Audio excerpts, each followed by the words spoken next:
আয়োজন করলাম, সেটি ছিল রাসূলুল্লাহ সাল্লাল্লাহু আলাইহি ওয়াসাল্লামের শানে কটূক্তি। তো আমরা যে বক্তব্যগুলো সেখানে তুলে ধরেছি সেটি হচ্ছে, রাখাল শাহ নামক যে ব্যক্তি ফেসবুকে লিখেছে আল্লাহর নবীর এবং আল্লাহ সুবহানাহু ওয়া তাআলার বিষয়ে এবং খুবই নিকৃষ্ট জঘন্য ভাষা ব্যবহার করেছে, সে তার ফেসবুক স্ট্যাটাসে তুলে ধরতে চেয়েছে যে সে বাক স্বাধীনতা চায়। তো আমার পাল্টা প্রশ্ন হচ্ছে যে তাদের যখন এতই বাক স্বাধীনতার প্রয়োজন, তো সেই বাক স্বাধীনতা প্রয়োগ করার জায়গা কি শুধু আমাদের নবী আর আমাদের আল্লাহ? বাক স্বাধীনতা প্রয়োগ করতে গিয়ে কোনোদিন তো দেখলাম না যে হিন্দুদের দেবদেবী বা খ্রিস্টানদের মা মেরি বা জেসাস ঈসা আলাইহিস সালাতু ওয়াস সালাম বা ইহুদিদের মুসা আলাইহিস সালাতু ওয়াস সালাম, কাউকে নিয়ে তো কটূক্তি করতে দেখলাম না বাক স্বাধীনতা প্রয়োগ করতে গিয়ে। তো মুসলমানেরা অসহায়, মুসলমানদের শক্তি নাই, মুসলমানদের ক্ষমতা নাই, মুসলমানদের সামর্থ্য নাই, এই জন্য তোমাদের সকল বাক স্বাধীনতা প্রয়োগ করতে হয় মুসলমানদের বিরুদ্ধে। আর এতই যখন বীর পুরুষ, আমি তো বলি কাপুরুষ, কাপুরুষের ঘরের কাপুরুষ, এতই যখন বীর পুরুষ, তো একটু পাশের দেশের দেবদেবী বাদ দিলাম, পাশের দেশের প্রধানমন্ত্রী প্রেসিডেন্ট নরেন্দ্র মোদী বা অমিত শাহ, তাদের বিষয়ে একটা কটূক্তি করে দেখো দেখি তোমার বাক স্বাধীনতা কতদিন টিকে। তো তাদের বিষয়ে তোমার বাক স্বাধীনতা প্রযোজ্য হবে না, প্রযোজ্য হবে আল্লাহর নবীর বিরুদ্ধে, রাসূলুল্লাহ সাল্লাল্লাহু আলাইহি ওয়াসাল্লামের বিরুদ্ধে, আল্লাহ সুবহানাহু ওয়া তাআলার বিরুদ্ধে। সম্মানিত উপস্থিতি, যেহেতু মুসলমানদের শক্তি এবং ক্ষমতা নাই, সেহেতু মুসলমানদের অন্তরের অনুভূতিটা তাদেরকে জানানো উচিত। মুসলমানরা তাদের নবীর বিষয়ে কি ফিল করে।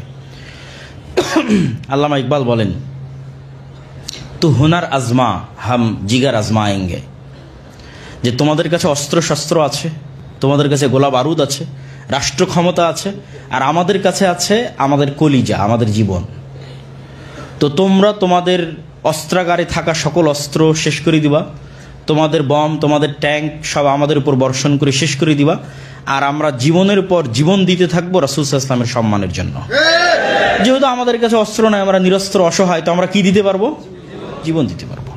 এই জন্য আল্লামা ইকবাল বলেছে, তো হুনার আজমা হাম জিগার আজমায়েঙ্গে, তোমরা তোমাদের শক্তির পরীক্ষা নিবা, আমরা আমাদের ইমানের পরীক্ষা নিব। যেমন ওই যে বালকের দাওয়াতি কাজে যখন সবাই ইসলাম গ্রহণ করে গেল, যে আসহাবুল উখদুদের কথা আল্লাহ বলেছেন, তখন বাদশাহ কি বললো? বললো যারা ইসলাম গ্রহণ করেছে সব আগুনে নিক্ষেপ করা হবে। তো বাদশাহ তার ক্ষমতার পরীক্ষা নিয়েছে, আর যারা যারা আগুনে ঝাঁপ দিয়েছে তারা কিসের পরীক্ষা নিয়েছে? ইমানের পরীক্ষা নিয়েছে। তো হুনার আজমা হাম জিগার আজমায়েঙ্গে, তোমরা তোমাদের ক্ষমতার পরীক্ষা নাও, আমরা আমাদের কিসের পরীক্ষা নেব? ইমানের পরীক্ষা নেব। আল্লামা ইকবাল আরও একটি কবিতায় বলেছেন যে কাফের হ্যায় তো শমশের পে করতা হ্যায় ভরসা, মোমিন হ্যায় তো বেতেক ভি লড়তা হ্যায় সিপাহী। কাফেরের সকল ভরসা হচ্ছে দুনিয়াবি আসবাবের উপর, দুনিয়ার টাকা পয়সা, ধন দৌলত, অস্ত্র শস্ত্র, পাওয়ার ক্ষমতা, তার সকল ভরসা এগুলোর উপর। আর মুমিন যদি হয়, তাহলে মুমিন ঢাল তলোয়ার ছাড়াই তার একমাত্র ভরসা আল্লাহ সুবহানাহু ওয়া তাআলার উপর, তার নিজের ইমানের উপর। তো এই জন্য আমাদের নবী সাল্লাল্লাহু আলাইহি ওয়াসাল্লাম সম্পর্কে তোমাদেরকে আমরা এই অনুভূতিটুকু জানিয়ে দিতে চাই যে তোমাদের এতই বাক স্বাধীনতার দরকার, প্রচুর স্বাধীনতার দরকার। রাখাল শাহার, ফরহাদ মাজার আর তাদের শিষ্যদের, লালনবাদী সুফি শিষ্যদের প্রচুর স্বাধীনতা দরকার। তো যখন এতই স্বাধীনতার দরকার, তো আমরা আমাদের অন্তরের অনুভূতি তোমাদের জানিয়ে দিতে চাই। সেটি কি? সেটি হচ্ছে রাসূলুল্লাহ সাল্লাল্লাহু আলাইহি ওয়াসাল্লামের এবং আল্লাহ সুবহানাহু ওয়া তাআলার শানে কটূক্তি করার পূর্বে আমরা তোমাদেরকে আমাদেরকে হত্যা করার স্বাধীনতা দিয়ে দিলাম, যাও। তথা বাংলাদেশের প্রত্যেক যে মুসলমানের অন্তরে ঈমান আছে তাদের সবকে হত্যা করে দাও, স্বাধীনতা দিলাম। কিন্তু আমার নবী মুহাম্মদ সাল্লাল্লাহু আলাইহি ওয়াসাল্লামের শানে কটূক্তি করা যাবে না। স্বাধীনতার দরকার, আমাদের হত্যা করো, আমাদের ধন সম্পদ নিয়ে নাও, আমাদের জমি জায়গা নিয়ে নাও, আমাদের ফাঁসির কাষ্টে ঝুলিয়ে দাও, আমাদের শুলির কাষ্টে ঝুলিয়ে দাও। কত স্বাধীনতা তোমাদের চাই, কত ক্ষমতা তোমাদের চাই। আমাদের গালিগালাজ করো, আমাদের বাপ মায়ের বিরুদ্ধে গালিগালাজ করো, আমাদের সন্তান সন্ততির বিরুদ্ধে গালিগালাজ করো, সব কিছুর বিরুদ্ধে গালিগালাজ করো, জুলম করো, অত্যাচার করো, সকল স্বাধীনতা দিলাম। কিন্তু সকল কিছুর বিনিময়ে আমার নবীর শানে কটূক্তি করা চলবে না। সম্মানিত উপস্থিতি, আমাদেরকে বুঝতে হবে যে আমাদের মুসলমানদের এই অসহায়ত্বের সুযোগ আজীবন তারা নিয়েছে এবং আজীবন নিবে। এটা আজকের ঘটনা নয়। আপনি ভারত উপমহাদেশের ইতিহাস যদি ঘাটেন, গাজী ইলমুদ্দিন তার ইতিহাস পড়ে দেখেন যে গাজী ইলমুদ্দিন রঙ্গিলা রাসূলের লেখকের, রঙ্গিলা রাসূল বইয়ের যে লেখক রাজপাল, তাকে হত্যা করেছিল। সে রাসূলুল্লাহ সাল্লাল্লাহু আলাইহি ওয়াসাল্লামের নামে কটূক্তি করেছিল। তো গাজী ইলমুদ্দিনকে ব্রিটিশ শাসক তাদের আদালত এবং আইনের মাধ্যমে ফাঁসির কাষ্ঠে ঝুলিয়েছিল। সেই দিন গাজী ইলমুদ্দিনের পক্ষে উকিল হিসেবে দাঁড়িয়েছিলেন কায়েদে আজম মোহাম্মদ আলী জিন্নাহ।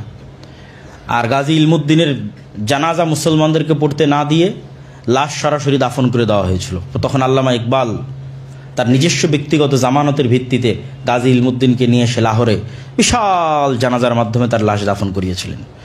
তো ঠিক তেমনি আপনি সালাহুদ্দিন আইবির ইতিহাস পড়ে দেখেন, সালাহুদ্দিন আইবি যত রাজা বাদশাকে গ্রেফতার করেছে সকল রাজা বাদশাকে মুক্ত করে দিয়েছে, কিন্তু রোনাল্ডকে তিনি মুক্ত করেনি। রোনাল্ডকে তিনি নিজে তরবারি দিয়ে হত্যা করেছেন। কেন? তার অপরাধ ছিল সে রাসূল সাল্লাল্লাহু আলাইহি ওয়াসাল্লামের শানে কটূক্তি করত। তো এইরকম ইতিহাস দিয়ে মুসলমানদের ইতিহাস ভরা, পরিপূর্ণ। তো রাসূলুল্লাহ সাল্লাল্লাহু আলাইহি ওয়াসাল্লামের শানে কটূক্তি করার যে শাস্তি, শাস্তির বিষয়ে 4 মাযহাব থেকে শুরু করে সকল আলেম ওলামা এবং ইজমায়ে উম্মত যদি আমরা বলি যে সকল আলেম ওলামার যে ঐক্যমত, এ বিষয়ে কোনো দ্বিমত নাই। আর এই অপরাধের কোনো ক্ষমাও হয় না। কেন ক্ষমা হয় না? যিনি ক্ষমা করবেন তিনি কি জীবিত আছেন? তিনি তো জীবিত নেই, এই জন্য অপরাধের কোনো ক্ষমাও নাই। অন্য সকল অপরাধের ক্ষমা হতে পারে। তো আমাদের এই বিষয়টা সজাগ, সচেতন এবং ইমানের জায়গা থেকে আমাদের প্রতিবাদ জানাতে হবে। আমরা সেটি তুলে ধরার চেষ্টা করলাম।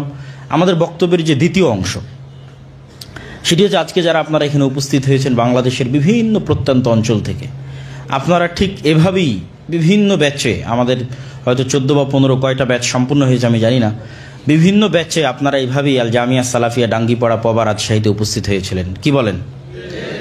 জামিয়া সালাফিয়া ডাঙ্গিপাড়া পবা রাজশাহীতে যখন আপনারা উপস্থিত হন, 1 সপ্তাহ ব্যাপী আপনাদের যে প্রশিক্ষণ আয়োজন করা হয়েছিল, সেই প্রশিক্ষণের থাকা, খাওয়া, সেই প্রশিক্ষণের যাতায়াত থেকে শুরু করে সকল ব্যয় আর দাওয়া ইলাল্লাহর পক্ষ থেকে বহন করা হয়েছে। এই যে পরিশ্রম এবং মসজিদ ভিত্তিক মক্তবের জন্য আমাদের সিলেবাস তৈরি করা হয়েছে, এবং আজকে আপনারা সকলেই আমাদের অন্যতম একটি সিলেবাসের বই উসমানী কায়দা, প্রায় সব মক্তবের শিক্ষকেরা আজকে আপনারা ফ্রি 25 কপি, 30 কপি, 40 কপি করে আপনারা পাবেন ইনশাল্লাহ।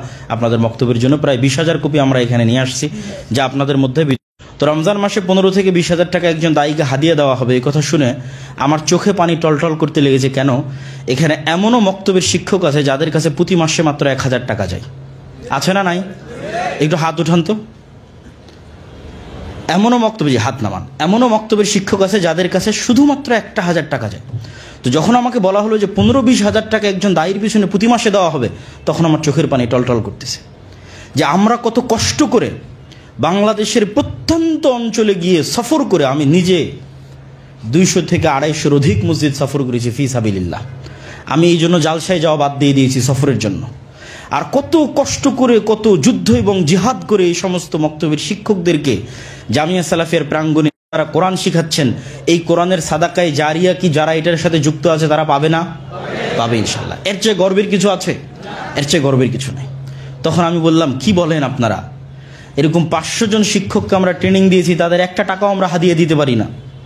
তারা সবাই বিভিন্ন মসজিদের ইমাম। তো আপনি যেই টাকা বাজেট করেছেন সেই টাকা তাদের মধ্যে বন্টন করে দেন এবং তাদেরকে নিয়ে অনুষ্ঠান আয়োজন করেন। বেশি নেকি পাবেন এবং বেশি সাদাকায়ে জারিয়ার অংশ হবেন। এরা সবাই ফিরে গিয়ে, যতজন শিক্ষক আজকে এখানে উপস্থিত হয়েছে, সবাই নিজ নিজ গ্রামে 50, 60, 70 জন ছাত্রকে কোরআন শেখায়। কি বলেন? তাহলে ওই যে গ্রামে বসে 50, 60, 70 ছাত্রকে কোরআন শিখাচ্ছে, এর চেয়ে বড় সাদাকায়ে জারিয়ার দুনিয়াতে হতে পারে?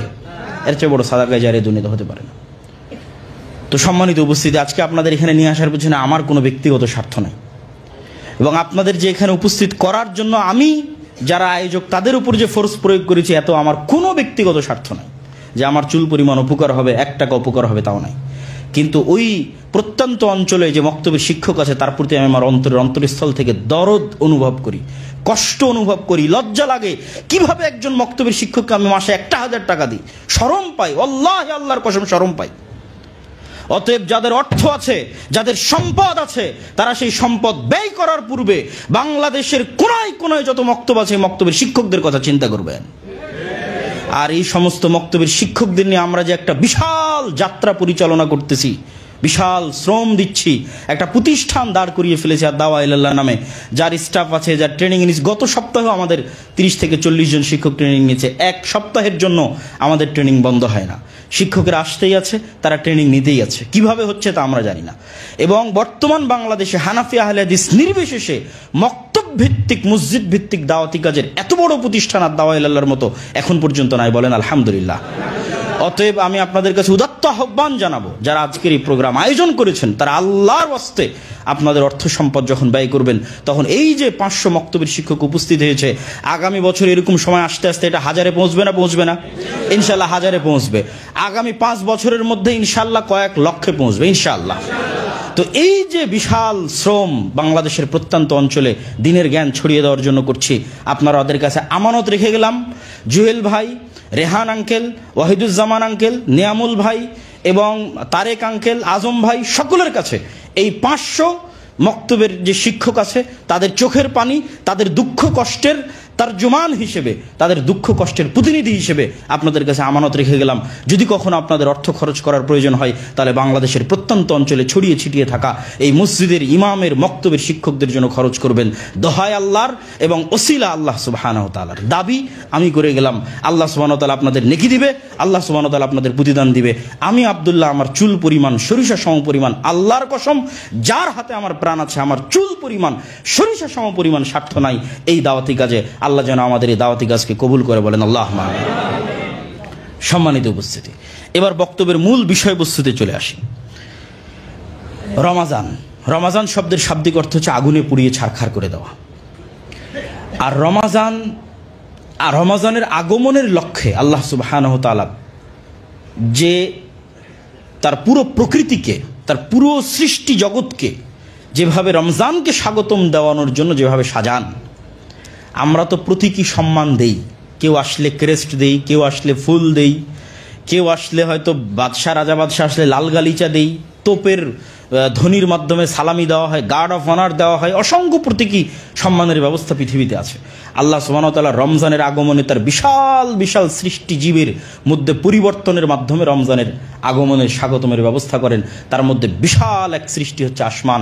ইজা দাখালা রমাজান ফুতিহাত আবওয়াবুস সামা, আল্লাহর বিশাল সৃষ্টি আসমানের সকল দরজা রমজানের 30 দিনের জন্য খোলা থাকে, বলেন আল্লাহু আকবার। আল্লাহ সুবহানাহু ওয়া তাআলার আরেক বিশাল সৃষ্টি জান্নাত, ফুতিহাত আবওয়াবুল জান্নাহ, সৃষ্টি অবস্থায় যেটা আমাদের ইমানের অংশ, যে জান্নাত আল্লাহর নবী দেখেছেন, আল্লাহর নবী পরিদর্শন করেছেন, সেই সৃষ্টি অবস্থায় থাকা জান্নাতের সকল দরজা 30 দিনের জন্য আল্লাহ সুবহানাহু ওয়া তাআলা রমজানের সম্মানে খুলে দেন, বলেন আল্লাহু আকবার। আর আল্লাহর সবচেয়ে ভয়ঙ্কর সৃষ্টি জাহান্নাম, তার দরজা বন্ধ করে দেওয়া হয়। সম্মানিত উপস্থিতি, এবং শয়তানকে শৃঙ্খলাবদ্ধ করা হয়। এই যে আল্লাহ সুবহানাহু ওয়া তাআলা এই পুরো প্রকৃতির বড় বড় সৃষ্টিজীবকে রমজানের সম্মানের জন্য এইভাবে সাজিয়ে দিলেন, প্রতীকী সম্মানের ব্যবস্থা করে দিলেন, সেই রমজানের গুরুত্ব এবং মর্যাদা আমাদের কাছে কতটুকু, আমাদের কাছে সেটির মূল্যায়ন কতটুকু। আর রমজানের এই মূল্যায়নের বড় কারণ কি জানেন? শাহরু রমাদান আল্লাযী উনজিলা ফীহিল কোরআন, রমাদান ওই মাস যে মাসে কোরআন অবতীর্ণ হয়েছে। আর কোরআন এমন এক কিতাব যা সৃষ্টি নয়, আল্লাহর বাণী, কালামুল্লাহ, আল্লাহর বাণী, আল্লাহর সিফাত, আল্লাহর গুণ, আল্লাহর বাণী, আল্লাহর সিফাত, আল্লাহর গুণ এবং মুহাম্মদ সাল্লাল্লাহু আলাইহি ওয়াসাল্লামের স্থায়ী মুজিজা হচ্ছে পবিত্র কোরআন। এই পবিত্র কোরআনের সাথে সংশ্লিষ্ট প্রত্যেকটা জিনিস বরকতময়। পৃথিবীতে বরকতের একটা বড় উৎস হচ্ছে পবিত্র কোরআন। এই কোরআন যেই মাসে অবতীর্ণ হয়েছে, যেই রাতে অবতীর্ণ হয়েছে, যেই নবীর উপর অবতীর্ণ হয়েছে, যেই ফেরেশতা নিয়ে এসেছে, যেই উম্মতকে দেওয়া হয়েছে, সবগুলো সর্বশ্রেষ্ঠ। ইন্না আনজালনাহু ফি লাইলাতুল কদর, এই কোরআনকে অবতীর্ণ করেছে লাইলাতুল কদরে।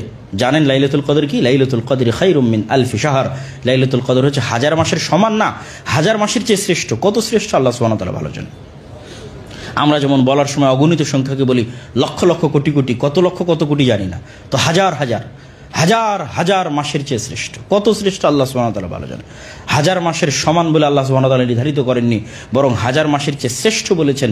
আল্লাহ সুবহানাহু ওয়া তাআলা ভালো জানেন কত শ্রেষ্ঠ। এক রাত যদি এত শ্রেষ্ঠ হতে পারে, একটা মাস যদি এত শ্রেষ্ঠ হতে পারে পবিত্র কোরআনের কারণে, তাহলে পবিত্র কোরআন কত শ্রেষ্ঠ। বানু ইসরাঈলরা আমাদের চেয়ে বেশি হায়াত পেয়েছে, আমাদের চেয়ে বেশি জীবন পেয়েছে। ঈসা আলাইহিস সালাতু ওয়াস সালামের কওম, মুসা আলাইহিস সালাতু ওয়াস সালামের কওম আমাদের চেয়ে বেশি জীবন পেয়েছে, আমাদের চেয়ে বেশি হায়াত পেয়েছে। কিন্তু তাদের চেয়ে এই উম্মতে মুহাম্মাদি কেন সর্বশ্রেষ্ঠ? তাদের কাছে কোরআন ছিল না, উম্মতে মুহাম্মাদের কাছে কোরআন আছে। আর স্পেসিফিক বললে তাদের কাছে সূরা ফাতিহা ছিল না, আপনাদের কাছে সূরা ফাতিহা আছে। আপনারা তো সালাতে দাঁড়ালেই সূরা ফাতিহা দিয়ে শুরু করেন। ফলত সময় সংক্ষিপ্ত হওয়ার কারণে, বয়স অল্প হওয়ার কারণে কোরআনের বরকতে অতীতের সকল উম্মতকে আপনারা পিছনে ফেলে দিবেন এবং সর্বশ্রেষ্ঠ উম্মত হিসেবে কিয়ামতের মাঠে আপনাদের উত্থান ঘটবে। অতএব এই যে পবিত্র কোরআন, এটির কথা রাসূলুল্লাহ সাল্লাল্লাহু আলাইহি ওয়াসাল্লাম বলেছেন, ইন্নাল্লাহ ইয়ারফাউ বিহাদাল কিতাবি আকওয়ামান ওয়া ইয়াদাউ বিহা আখারিন। আল্লাহ সুবহানাহু ওয়া তাআলা এই এক কোরআন দিয়ে মুসলিম উম্মার একটা অংশকে উপরে উঠিয়ে দিয়েছেন, আর একটা অংশকে নিচে নামিয়ে দিয়েছেন। তথা মুসলিম উম্মার ভাগ্য পেন্ডুলামের মতো কোরআনের সাথে সংযুক্ত। কোরআনের সম্মান মুসলমানদের কাছে যেমন, মুসলমানদের সম্মান পৃথিবীতে তেমন। কিভাবে আপনি বুঝবেন? আজকের পৃথিবীতে মায়ানমারের কাছে রোহিঙ্গা মুসলমানদের সম্মান কেমন, ইসরায়েলিদের কাছে ফিলিস্তিনিদের সম্মান কেমন, তো ওই একই রকম সম্মান মুসলমানদের কাছে কোরআনের। আর আজ থেকে 1400 বছর পূর্বে রোমান আর পারস্য এম্পায়ারের কাছে খালিদ বিন ওয়ালিদের দাপট কি ছিল, আর ওমর ইবনুল খাত্তাবের দাপট আর সম্মান আর আত্মমর্যাদা কি ছিল, তো খালিদ বিন ওয়ালিদ আর ওমর ইবনুল খাত্তাবের কাছে কোরআনের সম্মানও এরকম ছিল। তো যখন তারা কোরআনকে যেভাবে তাদের পরিবার, সমাজ এবং রাষ্ট্রে সম্মানিত করেছে, আল্লাহ পৃথিবীতে তাদেরকে সম্মানিত করেছে। আজ আমরা কোরআনকে অবহেলায় ছেড়ে দিয়েছি, কোরআন পড়ি না, বুঝি না, শিখি না। আজ আমরা সমগ্র পৃথিবীতে জাতিগতভাবে পিছিয়ে পড়ে গেছি। সম্মানিত উপস্থিতি, তাহলে কোরআনকে এই রমজান মাসে সবচেয়ে বেশি মূল্যায়ন করতে হবে। এবং আপনারা যারা বিভিন্ন মসজিদ থেকে এখানে উপস্থিত হয়েছেন, তাদের সবচেয়ে জরুরি কর্তব্য হচ্ছে 11 মাস আপনারা ছোট বাচ্চাদের কোরআন শিখিয়েছেন, আর এই রমজানকে লক্ষ্য করে এখান থেকে আপনারা যা জ্ঞান অর্জন করে যাচ্ছেন, বড় বড় শায়েখদের কাছে বক্তব্য শুনছেন, আরও শুনবেন। এই যে এখান থেকে জ্ঞান অর্জন করে যাচ্ছেন, এই জ্ঞানের ভিত্তিতে এই পুরো 1 মাস আপনার গ্রামে শুধু ছোট বাচ্চাদের জন্য নয়, বয়স্কদের জন্য এবং মহিলাদের জন্য কোরআন এবং দ্বীন শিক্ষা চালু করতে হবে। পারবেন ইনশাআল্লাহ। আল্লাহ সুবহানাহু ওয়া তাআলা আপনাদের কবুল করুক, বলেন আল্লাহুম্মা আমিন। তাহলে আমরা রমজানের হক আদায় করতে পারবো। যদি রমজানে আমরা কোরআন না শিখতে পারি, কোরআন না শিখাতে পারি, কোরআনের চর্চা না করতে পারি, তাহলে আমরা কি রমজানের হক আদায় করলাম? এই পুরো রমজানের সকল সম্মান মর্যাদা তো কোরআনের বরকতে। তাহলে কোরআনকে আমাদের মূল্যায়ন করতে হবে। সম্মানিত উপস্থিতি, রমজানের আরও অসংখ্য কাজ আছে যে কাজগুলো আমরা করতে পারি। যেমন রমজানে রাসূলুল্লাহ সাল্লাল্লাহু আলাইহি ওয়াসাল্লাম ইতিকাফ করতেন। রমজানে রাসূল সাল্লাল্লাহু আলাইহি ওয়াসাল্লাম প্রচুর পরিমাণে দান করতেন। আমাদের এরকম কখনো মনে করা যাবে না, যারা আপনারা ট্রেনিংয়ে এসেছিলেন, আমি সবাইকে বলেছি যে কখনো ইমাম এবং আলেমদের এরকম মনে করা যাবে না যে আমরা শুধু নিব। আমাদের কি শিখতে হবে? অল্প হলেও দেওয়া শিখতে হবে। আপনি মসজিদ কমিটির সভাপতিকে অল্প হলেও হাদিয়া দেন না, গ্রামের যারা মানুষজন আছে তাকে অল্প হলেও হাদিয়া দেন। যখন আপনি দেওয়া শিখবেন, তখন আপনার মধ্যে আত্মমর্যাদা কাজ করবে। আর যখন আপনি দেওয়াটা ভুলে যাবেন, শুধু নিবেন, তখন আপনি হীনম্মন্যতায় ভুগবেন। তো আত্মমর্যাদা তৈরি করার জন্য দেওয়া শিখতে হবে, অল্প হলো, ন্যূনতম হলো। আমাদের নবী মুহাম্মদ সাল্লাল্লাহু আলাইহি ওয়াসাল্লাম কত কোটি, কত লাখ টাকার মালিক ছিলেন, তারপরেও তার বিষয়ে বলা হচ্ছে যে তিনি সবচেয়ে বেশি আজওয়াদুন নাস, সবচেয়ে বেশি দানশীল ছিলেন। আর রমজান মাসে আরও বেশি দানশীল হয়ে যেতেন। পূর্ব দিকের বাতাসের চাইতে তার দানের স্রোত মানুষের মধ্যে প্রবাহিত হতো, মানুষকে উপকার পৌঁছাতো। তাহলে তিনি কেন এত দান করতেন? আর আল্লাহ সুবহানাহু ওয়া তাআলা কেন এত দানের কথা বলেন? দানের টাকা কি আল্লাহর কাছে যায়? আল্লাহর নবীর কাছে যায়? আল্লাহর নবীর কাছে যায় না। দানের টাকা আল্লাহর কাছেও যায় না, আল্লাহর নবীর কাছেও যায় না, আল্লাহর বান্দাদের মধ্যে বন্টন হয়। তাহলে আল্লাহর কাছে যেই টাকা যায় না, ওই দান করার জন্য আল্লাহ কেন এত গুরুত্ব দিবেন? তার কারণ হচ্ছে দানে দুটো উপকার আছে। এক, তাজকিয়াতুন নফস হয়। যখনই আপনার পকেট থেকে কষ্ট হলো আপনি একটা টাকা বের করে মানুষকে দিবেন, আপনার অন্তর থেকে হিংসা এবং অহংকার কমে যাবে। আপনার তাজকিয়াতুন নফস হবে, অন্যের প্রতি সহমর্মী হবেন, অন্যের প্রতি দয়াদ্র হবেন। আরও যখন আপনার এই একটা টাকা পকেট থেকে বের হয় না কোনো মতেই, মানুষের দুঃখ কষ্ট দেখলেও, মানুষের চোখের পানি দেখলেও, তার মানে আপনার অন্তর শক্ত হয়ে গেছে। এটা অহংকারী অন্তর, হিংসুটে অন্তর। তো অন্তরকে নরম করার জন্য দান করতে হবে। তাজকিয়াতুন নফস, হিংসা এবং অহংকার মুক্ত করার জন্য দান করতে হবে। 2, কিয়ামতের মাঠে আমরা অসংখ্য সমস্যা নিয়ে আমাদের উত্থান হবে। কেননা আমরা ইবাদতের জগতে সকল ইবাদত তো পরিপূর্ণ করতে পারিনি। 2 রাকাত সালাতে দাঁড়ালেও সারা দুনিয়ার সকল কথা মাথায় আসে। তাহলে কোন ইবাদতটা কখন দাবি করবো যে এটা পরিপূর্ণ করেছি? না সালাত, না সিয়াম, না হজ, না জাকাত। সব জায়গায় কোতাহি আছে, অপূর্ণাঙ্গতা আছে। আর মানুষ মানেই থাকবে। পাশাপাশি অসংখ্য গুনাহ আছে। কত মানুষের গীবত করেছি, কত মানুষকে গালি দিয়েছি, কত মানুষের নিন্দা করেছি, কত মানুষের সম্পদ হয়তো নিয়ে নিয়েছি, ফেরত দেইনি, বা বাকি ছিল পরিশোধ করিনি। কত কি ঘটে। রিকশাওয়ালাকে থাপ্পড় দিয়েছি, বকে দিয়েছি। এই যে অসংখ্য সমস্যা নিয়ে কিয়ামতের মাঠে আমাদের উত্থান হবে, এগুলো প্রত্যেকটা ল্যাকিংসের ব্যাকআপ দিবে আপনার দান। বলেন আল্লাহু আকবার। যখন পাওনাদার আসতে থাকবে দান থেকে পরিশোধ হতে থাকবে। এই জন্য আল্লাহ সুবহানাহু ওয়া তাআলা মানুষকে দানের প্রতি এত উদ্বুদ্ধ করেন, আর রাসূল সাল্লাল্লাহু আলাইহি ওয়াসাল্লাম রমজানে এত দান করেন। দ্বিতীয় যে কাজটা রমজান সাল্লাম বেশি করতেন, যেটা আমরা শুরুতে আলোচনা করেছি, জিবরাইল আলাইহিস সালাতু ওয়াস সালামের সাথে মুদারাসাতুল কোরআন, কোরআন শুনতেন, কোরআন শোনাতেন প্রতি রাতে, যেটা আমরা আলোচনা করে ফেলেছি। তৃতীয়ত রমজানে আরেকটা জিনিস আমরা করতে পারি, সেটা হচ্ছে ইতিকাফ। ইতিকাফ মানে আজকের যুগে মানুষ ইতিকাফে যায়, সাথে mobile, internet, social media, YouTube, Facebook, Twitter সব সহ ইতিকাফে যায়। তো আগের যুগের চায়ের স্টল তো এখন ফেসবুকে, ভার্চুয়াল চায়ের স্টল। আগের যুগে যেটা চায়ের স্টল ছিল সেটা এখন কোথায়? ফেসবুকে। তাহলে আপনি যদি অনলাইন থেকে ডিসকানেক্টেড না হন, তাহলে এটা কীভাবে ইতিকাফ হবে? আর যখন আপনি অনলাইন থেকে ডিসকানেক্টেড হবেন, যখন আপনি অনলাইন থেকে ডিসকানেক্টেড হবেন, তখনই আপনি ইতিকাফের আসল স্বাদ আস্বাদন করতে পারবেন, যে ইতিকাফ কেন দেওয়া হয়েছে। এটাকে বৈজ্ঞানিকদের ভাষায় বলা হয় ডিটক্স, যে মানুষের ডিটক্সিফিকেশন দরকার। মানুষ যখন একই রুটিনে চলতেই আছে, এই ব্যস্ততা, এই দুনিয়াবি কাজ, এই প্রবলেম, এই সমস্যা চলতেই আছে, তো 10টা দিন এগুলো বন্ধ হলে কি পৃথিবীতে কিয়ামত হয়ে যাবে নাকি? কোনো কিয়ামত হবে না। তো আপনি 10টা দিনের জন্য আপনার দুনিয়াবি সকল ব্যস্ততাকে বন্ধ করে, মোবাইলকে ডাস্টবিনে ফেলে দিয়ে আপনি শুধুমাত্র আল্লাহ সুবহানাহু ওয়া তাআলার সন্তুষ্টির জন্য মসজিদে আবদ্ধ হন, আপনি একটা নতুন জগতের অনুসন্ধান পাবেন। আপনার মানসিক উন্নয়ন ঘটবে, আধ্যাত্মিক উন্নয়ন ঘটবে, ডিসিশন নেওয়ার উন্নতি ঘটবে, বৈজ্ঞানিক দিক থেকে হাজার হাজার লক্ষ লক্ষ কোটি কোটি উপকারিতা আপনি ইতিকাফের মধ্যে পাবেন। আর রমজানের সবচেয়ে বড় বৈজ্ঞানিক উপকারিতা যদি আমরা বলি, তাহলে সকল ডাক্তাররা বলে যে অটোফেজি। সকল ডাক্তারেরা বলে যে অটোফেজির মাধ্যমে মানুষের শরীর থেকে টক্সিক যে জিনিসগুলো থাকে, বিষাক্ত যে জিনিসগুলো থাকে, এগুলো দূর হয়ে যায়, লিভার সজীব হয়, সতেজ হয়।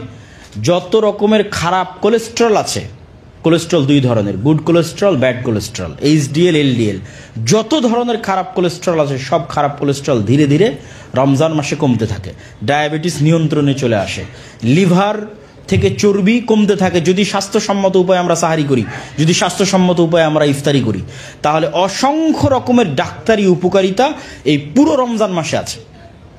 আর সবচেয়ে বড় উপকারিতা যেটা রমজান মাসে আপনারা নিতে পারেন, মানুষকে বলতে পারেন, আপনাদেরকেও আমি উদ্বুদ্ধ করব, সেটা কি? সেটি হচ্ছে সাবকনশাস মাইন্ডকে ভালো অভ্যাস, গুড হ্যাবিট তৈরি করার জন্য প্রশিক্ষণ দেওয়া। এর সবচেয়ে বড় সুবর্ণ সুযোগ হচ্ছে রমজান।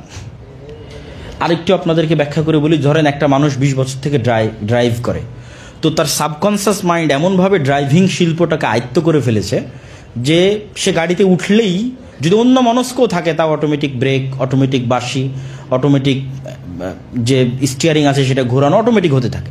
কেন? এগুলো তার সাবকনশাস মাইন্ড শিখে ফেলেছে। সবসময় তাকে সজাগই থাকতে হবে 100%, সেটার দরকার হয় না। একবার যখন সাবকনশাস মাইন্ড শিখে ফেলে, এটা বারবার করার ফলে হয়। তো ধরেন যে কোনো দিন নামাজ পড়ে না, অর্থাৎ 5 ওয়াক্ত সালাতের পুরো দিনে 5 ওয়াক্ত সালাতের সময় পার হয়ে গেলে একবারের জন্য আর মনে পড়বে না যে সালাত আদায় করতে হবে। কিন্তু যে মানুষ একবার অন্তত 30 দিন 40 দিন একটানা 5 ওয়াক্ত সালাত জামাতে আদায় করবে, কোনো প্রকার ছাড় দেওয়া ছাড়া, তখন আর সাবকনশাস মাইন্ড সেভ করে নিবে কি ব্যাপার, এ তো প্রতিদিন সাহারির সময় উঠতেছে, সালাতে যাচ্ছে, জোহরের সময় সালাত আদায় করছে, আসরের সময় সালাত, মাগরিব, তো প্রত্যেক সালাতের ওয়াক্তে আপনার অ্যালার্মও লাগবে না, এমনি ফজরের সময় আপনার সাবকনশাস মাইন্ড আপনাকে জাগিয়ে দিবে। এটা হয়, আপনি পরীক্ষা করে দেখেন। তাহলে এই রমজান মাসে ভালো অভ্যাস তৈরি করার জন্য এর চাইতে সুবর্ণ সুযোগ আর আসতে পারে না। এটাই হলো বৈজ্ঞানিক দিক থেকে রমজানের সবচেয়ে বড় উপকারিতা, যে আমরা যদি ভালো মুসলমান হতে চাই, ভালো কিছু অভ্যাস আয়ত্ত করতে চাই, তাহলে রমজানকে আমাদের চ্যালেঞ্জ হিসেবে নিতে হবে। কি চ্যালেঞ্জ? যে এই রমজানের যে ফজিলতগুলো আছে, এই ফজিলতগুলো পাওয়ার জন্য দুনিয়াবি এবং পরকালীন, দুনিয়াবি ভালো অভ্যাস তৈরি করার ফজিলত, আর পরকালীন যে ফজিলত আছে, যেটা রাসূলুল্লাহ সাল্লাল্লাহু আলাইহি ওয়াসাল্লাম বলেছেন, কেউ যদি রমজান মাসে টানা 30 দিন সিয়াম থাকে বা 29 দিন তথা পুরো রমজান সিয়াম থাকে, কেউ যদি রমজানে তারাবির সালাত আদায় করে, লাইলাতুল কদরের রাত জাগ্রত করে, তো প্রত্যেকটা ইবাদতের বিনিময়ে তার অতীতের সকল গুনাহ ক্ষমা করে দেওয়া হবে। তথা 3টা সুযোগ, 3টা আমলের বিনিময়ে অতীতের সকল গুনাহ ক্ষমা। শর্ত কি? ঈমান ওয়া ইহতিসাবান, নেকির আশা এবং ঈমানের সাথে। নেকির আশা মানে নিয়ত ঠিক থাকতে হবে, ইন্নামাল আমাল বিন্নিয়াত। নেকিতে যদি লোক দেখানো হয়, তাহলে দান করে, দানের কারণে জাহান্নামে যাবে, চুরি করার কারণে, ডাকাতি করার কারণে, জেনা করার কারণে নয়, দান করার কারণে জাহান্নামে যাবে, কেন দান করার সময় লোক দেখানো ছিল, নিয়ত। তো সিয়ামের কারণে জাহান্নামে চলে যাবে, কেন আল্লাহর সন্তুষ্টি ছিল না। আর ঈমান মানে লা ইয়াজনি যানি হিনা ইয়াজনি ওয়া হুয়া মুমিন, লা ইয়াসরিকু সারিক হিনা ইয়াসরিকু ওয়া হুয়া মুমিন। যখন জেনাকারী জেনা করে তখন মুমিন থাকে না, চোর যখন চুরি করে তখন মুমিন থাকে না। তার মানে যদি আপনার সিয়ামের মধ্যে গুনাহ ঢুকে যায় তাহলে আপনি আর ঈমান অবস্থায় সিয়াম রাখতেছেন না। সিয়ামের মূল উদ্দেশ্য কিন্তু আপনাকে না খেয়ে রাখা নয়, সিয়ামের মূল উদ্দেশ্য হচ্ছে আপনাকে গুনাহ মুক্ত রাখা। কিন্তু গুনাহ মুক্ত থাকতে হলে না খেয়ে থাকাটা সহযোগিতা করে মানুষকে গুনাহ মুক্ত থাকতে। ইবনুল কাইয়িম রাহিমাহুল্লাহ বলছেন, মানুষ যখন পেট পূর্ণ করে খাবার খায়, প্রচুর পরিমাণে ঘুমায়, তখন শরীরের মধ্যে শয়তানের বাসা তৈরি করা সহজ হয়ে যায়।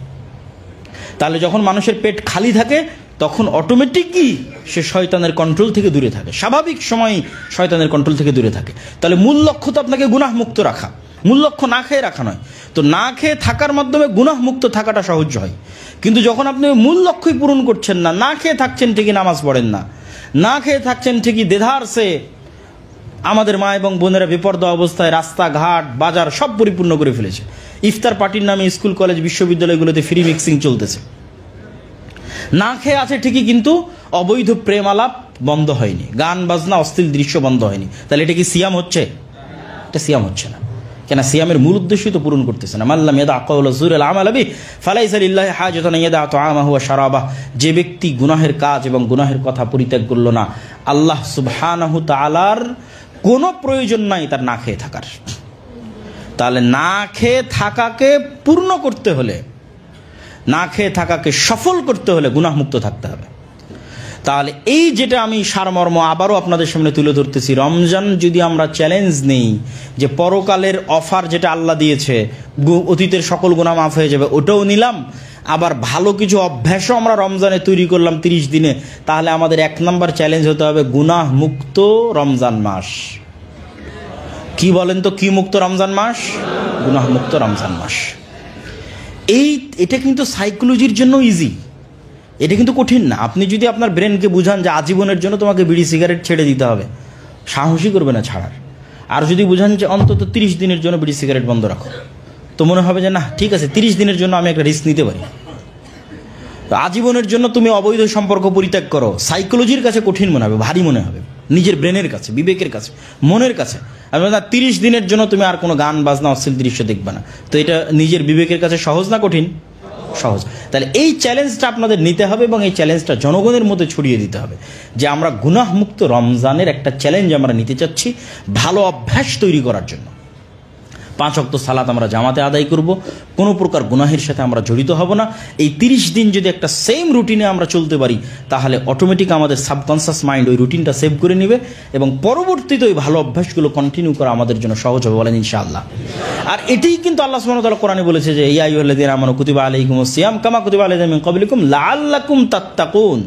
আরে সিয়াম তো ফরজ করাই হয়েছে তোমাদেরকে পরহেজগার বানানোর জন্য। আপনি যদি সিয়ামরত অবস্থাতেই গুনাহ করতে থাকেন তো কি পরহেজগার হবেন? এই জন্য এই 30টা দিনের জন্য আপনাকে গুনাহ বন্ধ করার চ্যালেঞ্জ আপনাদেরকে অ্যাকসেপ্ট করতে হবে, আপনাদের জনগণের মধ্যে ছড়িয়ে দিতে হবে, যাতে আমরা গুড হ্যাবিট তৈরি করতে পারি, ভালো অভ্যাস আমাদের সন্তান এবং পরবর্তী বংশধরের তৈরি করতে পারি। রমজানের একটা ছোট্ট সংক্ষিপ্ত রুটিন বলে আমি আমার বক্তব্যের শেষের দিকে চলে যাব।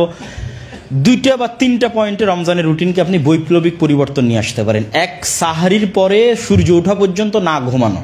এটা আমাদের ব্যাড হ্যাবিট, ব্যাড কালচার যে আমরা সাহারির পরপরই ফজরের সালাতের পরপরই ঘুমিয়ে যাই। এটা রাসূল সাল্লাল্লাহু আলাইহি ওয়াসাল্লাম বা অন্যান্য সাহাবীদের থেকে প্রমাণিত নয়। আল্লাহর নবীর রুটিন অনুযায়ী যদি কেউ চলতে চায় তাহলে তাকে সাহারির পর ফজরের সালাতের পর যে জায়গায় সালাত আদায় করেছে ওখানে বসেই জিকির আজকার তাসবিহ তাহলিল করতে হবে সূর্য ওঠা পর্যন্ত। সূর্য ওঠার পর 4-3 রাকাতের সালাত আদায় করে বাসায় গিয়ে ঘুম যাবে। এই একটা জায়গায় যদি আপনি বৈপ্লবিক পরিবর্তন আনতে পারেন দেখবেন পুরো রমজান মাস আপনার কাজে লেগেছে। কোরআন তেলাওয়াত করতে চান সেটারও সময় পাবেন, জিকির আজকার করতে চান সেটারও সময় পাবেন। সকাল সন্ধ্যের জিকির তো আমরা ভুলেই গেছি, করিই না। তাহলে এই শুধু ফজরের পরের ঘুমটা যদি আমরা স্টপ করি দেখবেন সকাল সন্ধ্যের জিকির, কোরআন তেলাওয়াত, জ্ঞান অর্জন সকল কাজ আপনার জন্য সহজ হয়ে গেছে। সূর্য ওঠার পর আপনি ঘুম যান, অফিসে যাওয়ার আগ পর্যন্ত সূর্য ওঠার পর ঘুম গিয়ে অফিসে যাওয়ার আগ পর্যন্ত ঘুমিয়ে থাকেন। ঠিক আসরের পর থেকে ইফতার পর্যন্ত এই সময়টাও আমাদের স্টপ করে রাখতে হবে যে এই সময়টা আমরা কোরআন তেলাওয়াত, জিকির আজকার এবং দিনের জ্ঞান অর্জনের জন্য ব্যয় করব। আর এই জিকির আজকারগুলো দরকার আছে কেন নয়, এগুলো আমাদের চারি সাইডে জাদু, বদনজর, শয়তানি আক্রমণ, এগুলো সব কিছু থেকে আমাদের একটা শিল্ড, বর্ম হিসেবে আমাদের মধ্যে কাজ করে। আর তৃতীয় আর একটা পরিবর্তন আনতে পারেন, যেটা ইমাম সাহেবদের জন্য কঠিন, তবে যাদের পক্ষে সম্ভব তারা করতে পারেন। সেটা হচ্ছে যাদের তাহাজ্জুদের সালাত আদায় করার অভ্যাস আছে এবং যাদের কনফিডেন্স আছে যে রাতে জেগে তাহাজ্জুদ সালাত আদায় করতে পারবেন, তারা জামাতের সাথে এশার সালাত আদায় করে বাসায় গিয়ে ঘুমিয়ে পড়ে একাকী রাতের শেষ অংশে উঠে, সাহারির 1-2 ঘন্টা আগে উঠে একাকী তাহাজ্জুদের সালাত আদায় করে আল্লাহর সাথে একাকী দোয়া করবেন, কথা বলবেন। আল্লাহর সাথে যখন একাকী কথা বলবেন তখন আপনি বুঝবেন যে আপনার রুহের উপর আপনি কি জুলুম করেছেন, কেননা সারা দিনের ব্যস্ততাতে কখনো রুহকে সময় দিতে পারেননি। তো ওই সময়টা যখন আপনি আপনার রুহকে সময় দিবেন এবং আল্লাহ সুবহানাহু ওয়া তাআলার কাছে দোয়া করবেন, আল্লাহর কাছে চাইবেন, তখন আপনার চোখ দিয়ে অশ্রু বের হবে, তখন আপনি সঠিক পথের দিশা পাবেন। আর যদি এটা করা সম্ভব না হয় তাহলে জামাতের সাথে তারাবির সালাত আদায় করতে হবে, তবুও যেন ওই ফজিলতটা মিস না যায়। তাহলে রমজানের রুটিনের 3টে জিনিস আমাদের পরিবর্তন করা দরকার। 1, ফজরের পর না ঘুমানো। 2, আসর পর থেকে মাগরিব পর্যন্ত সময়টাকে কাজে লাগানো। আর ফজরের পর থেকে সূর্য ওঠা পর্যন্ত সময়টাকে কাজে লাগানো। আর যদি সম্ভব হয় রাতের শেষ ভাগে উঠে আল্লাহ সুবহানাহু ওয়া তাআলার দরবারে ইবাদত করা। আর যদি বাকি পুরো 30 দিন যদি সম্ভব না হয়, অন্তত শেষ 10 দিন তো অবশ্যই রাতে জাগতে হবে, যেটা রাসূলুল্লাহ সাল্লাল্লাহু আলাইহি ওয়াসাল্লামের সুন্নাত। তো সম্মানিত উপস্থিতি, আমরা যদি পুরো রমজানকে একটা ফুল প্যাকেজ হিসেবে নিই ভালো অভ্যাস তৈরি করার, তাহলে যেমন আমাদের শরীর উপকৃত হবে, শরীর থেকে সকল রকমের যতগুলো চিকিৎসা জগতের যত আমাদের শরীরের জন্য ক্ষতিকারক জিনিস আছে সবগুলো থেকে যেমন আমরা পবিত্র হব, ঠিক তেমনি গুনাহমুক্ত একটা রমজান পার করার মাধ্যমে কিন্তু আমরা গুনাহ থেকেও মুক্ত হব। আমাদের অতীতের সকল গুনাহ আল্লাহ সুবহানাহু ওয়া তাআলা ক্ষমা করে দিবেন, বলেন ইনশাআল্লাহ। এই বলে আমি আমার সংক্ষিপ্ত বক্তব্য শেষ করছি এবং আমাদের মক্তবের শিক্ষক যারা এখানে উপস্থিত হয়েছেন তাদের সকলের প্রতি উদাত্ত আহ্বান জানাবো যে আপনারা এখান থেকে দাওয়াতি স্পিরিট এবং দাওয়াতি জাজবা নিয়ে আপনারা আপনাদের এলাকায় যাবেন এবং সেখানে আপনাদের দাওয়াতি মিশন এই রমজানকে সামনে রেখে আরও জোরদার গতিতে আপনারা পরিচালনা করবেন। এবং দাওয়াতি মিশন চালাতে গিয়ে অবশ্যই আমাদের যে ছোটোখাটো খিদমত আছে এই খিদমতগুলোর কথা ভুলবেন না। যেমন মাসিক আল ইতিসাম, আপনাদেরকে যখন ট্রেনিংয়ে আসছেন তখনও বলা হয়েছে মাসিক আল ইতিসামের সকল সম্পাদকীয়গুলো যুগোপযোগী থাকে, প্রশ্নোত্তরগুলো বড় বড় আলেমের মাধ্যমে তৈরি হয়, দেশি বিদেশি আলেমের মাধ্যমে।